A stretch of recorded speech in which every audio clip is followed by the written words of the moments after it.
Terima kasih Anda kembali menyaksikan spesial talk show Pilkada Jember 2024 Strategi Bertahan Petahana. Pak Endi, Gus Firjang, tentunya maju lagi di Pilkada ini ada motivasi besar, dorongan yang kuat. Apa itu? Dan program-program yang nantinya kalau misalkan dilanjutkan, apa saja? Atau ada yang baru juga? Gini Mbak Pia, ini pertanyaan luar biasa. Nah, saya tunggu pertanyaan. Jadi gini, negara ini, dunia ini sekarang sedang bermacam-macam. Di sana-sana sedang perang-perangan. Saya nggak makan mengatakan Jember ini adalah dengan komitmen kami 86.000 hektar itu lahan harus pertanian. Maka kita berkomitmen sampai kiamat pun nanti Jember harus menjadi tempat lumbung pangan. Bahkan kita luncurkan dengan Jember Daulat Pangan. Kalau sudah Daulat Pangan, artinya yang namanya program berkelanjutan dari hulu hilir tentang masalah ketahanan pangan itu selesai di Jember. Kenapa seperti itu? Sederhana. Gusti Allah menciptakan manusia ini, bahan makanannya ini bukan dari BBM, ya kan? Dari bahan makanan dari tumbuhan dari tanah. Maka itulah kita pegang. Itulah harus kita, tematik kita harus konsentrasi ke sana. Ya. Maka di Jember kemarin kami wujudkan, kami membuat pabrik pupuk organik. Cita-cita kami seluruh tidak ada satu jengkal pun tanah di Jember ini yang tidak memakai pupuk organik. Karena pupuk organik esensinya membalikan ekosistem, bukan merusak alam. Jangan dipakai kimia lagi. Mungkin kita dalam step-stepnya bertahap, itu kan arahnya ke sana. Itu kita harus mewujudkan ketahanan pangan di Jember. Kalau itu ketahanan pangan di Jember itu terjadi, yang namanya daulat pangan itu, maka Jember akan menjadi surganya dunia yang ada di Jember ini. Kalau Anda mungkin di surga itu luar biasa di kitab suci ya, tapi kopelannya itu ada di Jember. Syaratnya kita harus daulat pangan. Nah, itu kunci utamanya ya, kalau kita ngomong pangan. Tapi tentang spreading lainnya, tentunya kita menjadi prioritas utama pangan, pendidikan, kesehatan. Ini menjadi kunci. Kami sudah meluncurkan kesehatan sangat sederhana. Kami gelontorkan, kita bikin pasti keren, nggak usah bayar semua. Ya, pendidikan kita naikkan semua GTT-PTT, kita kasih SK, ribuan SK kita berikan kepada guru karena mereka yang akan mencetak generasi-generasi penerus. Nah, kalau terus kita tentang guru ngaji macam-macam semua kita naikkan semua insentifnya semua. Tujuannya ada tujuan tuh. Bukan masalah mau kesejahteraan saja. Ini adalah strategi dari perekonomian kita. Saya mempunyai strategi bahwa Jember ini untuk bisa daulat pangan dan bisa berdiri mandiri, uang APBD yang ada itu harus kelola di dalam. Caranya mengelola di dalam salah satunya, paling sederhana, naikkan insentif semua. Guru ngaji kita naikkan, guru-guru PAUD semua, GTPTT, kita naikkan semuanya. Sehingga duit itu berputar. Duit yang kecil 4,3 triliun ini, ya total, untuk 2,6 juta penduduk loh ya. Ini diputar ini dengan speed yang tinggi, dengan gajian terus. Maka perekonomian kita akan bergeraknya akan cepat sekali. Itu sederhana. Oke, baik. Tadi pertanian begitu ya, pendidikan, kesehatan. Nah, soal pendidikan Pak Endi, banyak keluhan di masa pemerintahan Pak Endi ini terkait dengan beasiswa yang dirasa kurang begitu. Apa upaya untuk meningkatkan pendidikan itu sendiri? Gini, beasiswa kemarin kami sedang melakukan evaluasi, tapi jangan salah, beasiswa kami semakin tambah banyak daripada dulu-dulu. Kita totalnya 28.000 sudah. Banyak sudah, malah melebihi dari yang sebelum-sebelumnya, dari dulu sudah. Tapi saya ingin kurang banyak lagi. Saya, nggak usah ditagih, saya ingin lebih banyak lagi. Cuman begini, saya menyampaikan kepada perguruan tinggi. Kemarin ada 2 perguruan tinggi yang saya datang. Bahwa beasiswa ini harus pertama, syaratnya harus orang Jember. Balik lagi, kami punya duitnya sedikit, belum banyak duitnya Jember ini. Ya, nanti kalau kita punya devisa cukup besar, baru kita explore yang lebih gede lagi. Untuk awal maksud saya, jangan keliru tafsir ya. Ini kenapa kok harus orang Jember harus begini? Enggak, bukan. Tapi kami harus mengefektifkan, mengefisienkan, memaksimalkan manfaat uang yang ada di sini. Mahasiswa itu harus orang Jember dan harus kuliah di Jember. Kenapa? Saya punya perguruan tinggi. Ini kan bagian dari ekonomi kreatif, Mbak Pia. Bukan kami tidak suka dengan perguruan tinggi yang lain. Enggak, itu bagus semua, se-Indonesia bagus semua.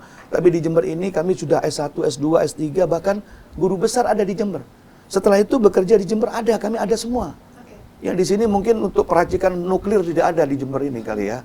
Tidak ada nuklir di Jember. Tapi lainnya itu ada semua. Gitu. Kenapa harus keluar? Nah, kemarin saya datang ke 2 perguruan tinggi, saya sampaikan bahwa mahasiswa kita ini, anak-anak yang dapat beasiswa khususnya, ini harus mempunyai passion. Agar mereka begitu lulus, mereka punya satu kegiatan tematik yang memang itu expert di situ. Karena kebanyakan masih ada mahasiswa kita yang memperoleh beasiswa kita atau mahasiswa yang baru lulus itu masih belum siap untuk kerja di lapangan. Maka kami punya background bisnis. Saya bisnis di lapangan, saya melihat bagaimana potensi anak lulus S1, S2, S3. Mereka siap nggak berkompetisi di depan? Karena kompetisi di depan itu bukan berdasarkan ijazah saja, tapi berdasarkan expert keahlian tematik yang dia lakukan. Seperti contoh bisa mengoperasikan programmer benar, bukan teori, tapi langsung bekerja. Saat itu harus berorientasi hasil langsung. Karena tidak mungkin dong pengusaha hasilnya nunggu nanti direncanakan, ya nggak jadi nanti rugi dia. Seperti itu. Pak ini soal ekonomi di Jember begitu ya. Sebagai pusat perekonomian di Tapal Kuda sedang dipertaruhkan ini statusnya karena ada akses transportasi di daerah lain, bandara di Banyuwangi, ada tol di Probowangi. Nah, Jember sendiri apa yang akan disiapkan? Besar sekali. Kami tahu kelemahan di posisi Jember. Kami kemarin di periode pertama 3,5 tahun kami berjalan, kami sedang menormalkan kondisi infrastruktur yang ada di Jember. Menormalkan ya. Kemarin nggak normal, nggak. Karena rusak semua. Dan kami sudah membangun jalan 2.000 kilo lebih. Dan itu belum pernah dilakukan selama ada Kabupaten Jember. 2.000 kilo lebih itu memperbaiki jalan, termasuk membangun baru, selama kurun waktu 2 tahun saja. Tidak sampai 2 tahun malah itu ya. Dan Jember bisa-bisa loh, artinya orang Jember hebat-hebat. Dan kami tahu bahwa persoalan tentang transportasi itu adalah salah satu persoalan yang memang bisa mengurangi added value, nilai tambah. Kita tidak ada tol, karena kita tol tergantung, depend on Lumajang. Kalau Lumajang itu dibikin dari Probolinggo sampai Lumajang ada, baru kita exit tolnya bisa kami sambung di situ. Terus Banyuwangi, kenapa di Banyuwangi? Di Banyuwangi muternya ke sana, tidak ada exit tol masuk ke Jember masih, belum ada. Maka kami tidak ada, di sini adalah bagian tantangan kami. Dan itu tidak terlalu sulit buat saya. Kami tunjukkan di 3 tahun setengah ini, pada saat kami 26 Februari 2021, kami dilantik pada saat itu, kita posisinya pertumbuhan ekonomi kita minus 2,98 loh, Mbak Mia. Kalau itu sampai minusnya 4, bangkrut Jember nih. Nggak ada daya beli. Bener nih, minus 2,98. Bagi orang umum, apa minus 98 ini? Posisinya apa pertumbuhan ekonominya? Nggak ada daya mampu beli. Tapi kalau sampai 4, tutup Jember ini. Begitu. Apa yang terjadi dengan kami gerakan kekuatan lokal? Gusti Allah memberikan rezeki luar biasa di Jember. 2,6 juta penduduk Jember, terbesar ketiga se-Jawa Timur.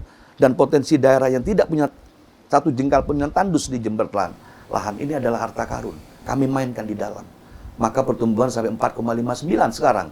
Naiknya 7,5% Mbak Mia sampai saat ini. Ini luar biasa. Menjawab bagaimana added value bisa maksimal. Saya punya program yang namanya programnya itu JOR, Jember Outer Ring Road. Kami di daerah utara itu akan kami kembangkan membuat jalan Jember Outer Ring Road dan desain sudah kami kerjakan.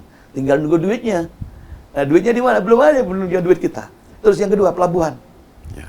Pelabuhan. Kalau tol bisa, cuman resikonya dan persoalannya masih banyak karena tol itu harus membebaskan lahannya masyarakat. Itu problemnya. Saya dulu 24 tahun jadi pegawai negeri dan saya sudah biasa membebaskan land acquisition dari Jakarta sampai Surabaya. Saya pernah lakukan ya. Jadi kalau mau membebaskan lahan kami sudah biasa bekerja begitu. Betapa beratnya dan risiko tingginya dan biaya tinggi di situ. Nah, kami ambil posisi membuat pelabuhan dan JOR, Jember Outer Ring Road untuk 80 kilo dari Sumber Baru, shortcut di daerah utara. Tujuannya untuk transportasi lebih cepat masuk ke Kelakah, masuk ke tol ke mana, ke Leces. Yang kedua, pengembangan wilayah, Mbak. Sebelah utara adalah tempat yang sangat istimewa.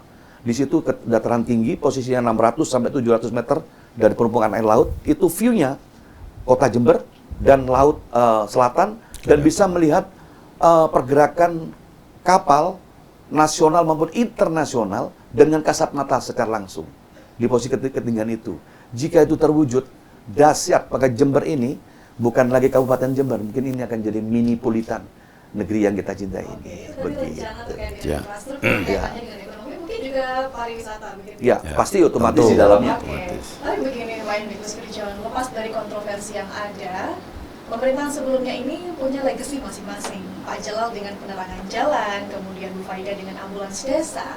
Nah, pemerintahan di masa Pak Edi dan Gus Firjawan, apa yang akan diwariskan untuk pemerintahan berikutnya? Saat ini aja, legasinya kebanyakan kita ini. gitu. Jalan kami 2.000 lebih. Kalau dulu diklaim jalan kamu 2.000 kilo.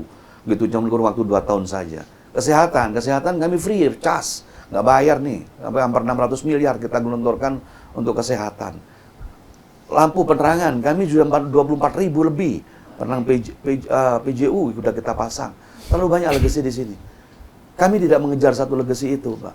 Tapi kita harus mengejar kemanfaatan yang lebih banyak. Kalau kita ngomong legacy, kami tidak akan dibanding-bandingkan dengan yang lain begitu. Karena terlalu banyak legacy. Maupun award yang kami dapat, kami terbanyak se-Indonesia Bupati selama kurun waktu 2 tahun, ratusan award kita dapatkan. 200 berapa? 238 award 28. yang kami dapatkan. Jangan ke sana, tapi bagaimana kemanfaatan semaksimal mungkin untuk masyarakat. Oke, Gus Wirjon, selama berkolaborasi dengan Pak Hendy, bagaimana membaca program yang sudah dijalankan? Apa yang perlu dipertahankan atau sesuatu yang perlu diubah? Betul. Jadi tadi sudah disampaikan begitu banyak apa yang telah dilakukan. Tentu semuanya tidak akan sempurna, pasti akan ada kekurangannya. Nah makanya ini kemudian kita ingin melanjutkan program-program yang sudah berjalan ini agar terus berkesinambungan, bisa selesai dengan tuntas. Namun memang ada tentu hal-hal yang lebih baik lagi yang nanti akan kita adopsi, termasuk seperti pelabuhan, dan ini diharapkan oleh nelayan di wilayah Puger, itu sangat mengharapkan sekali. Kemudian pembukaan dengan JOR tadi, ini tentu ekonomi yang kemudian basisnya itu pengembangannya ke selatan, ini akan bisa lebih merata lagi. Termasuk juga ada rencana pemindahan pusat pemerintahan tidak di Kecamatan Kaliwates tapi di Bintoro. Nah itu maket sudah dibikin, cuma ini memang butuh waktu dan juga butuh anggaran yang agak besar. Oke, baik. Ini menghadapi musim pancaroba ya, Pak Hendy, kaitannya begitu. Jember ini juga daerah yang rawan bencana, namun belum punya perda kebencanaan begitu. Nah, untuk mengurangi risiko bencana, mitigasi apa yang akan dicanangkan dalam kebijakan nanti? Sepertinya perda kebencanaan sudah ada kita ya. Sepertinya sudah ada ya. Sepertinya sudah ada. Dan mitigasi kebencanaan kita sudah tiap berlatih hampir setiap seminggu sekali sepertinya. Bahkan tiap 2 minggu sekali. Di daerah selatan ini ada daerah yang risiko tinggi terhadap bencana. Ya mudah-mudahan kita berdoa pada Allah itu tidak terjadi. Tapi apa yang kita lakukan teman-teman BPBD luar biasa ya, teman-teman, dan masyarakat di pantai selatan terutama Relawan, itu mereka yang daerah-daerah rawan sudah berlatih terus, berlatih evakuasi apabila terjadi sesuatu. Jadi lahiriah kita harus lakukan maksimal, Mbak Pia. Seperti kami lakukan kemarin, kami nyari rekom itu. kami terus lakukan. Iya, gitu sampai mentok bener gitu. Karena itu bagian ujian Gusti Allah semuanya gitu. Setelah itu kita doa begitu. Nah, jika terpilih nanti begitu, apakah pandangannya efektif dalam menjalankan pemerintahan sementara didukung satu parpol dan juga satu parpol baru ya Pak ya? Di tanggal 22 kemarin ada Partai Umat yang bergabung di koalisi. Bagaimana? Tapi jangan jawab dulu Pak Hendy. Saya udah mau jawab dulu, udah mau. Saudara, tetaplah bersama kami dalam Special Talk Show Pilkada Jember 2024.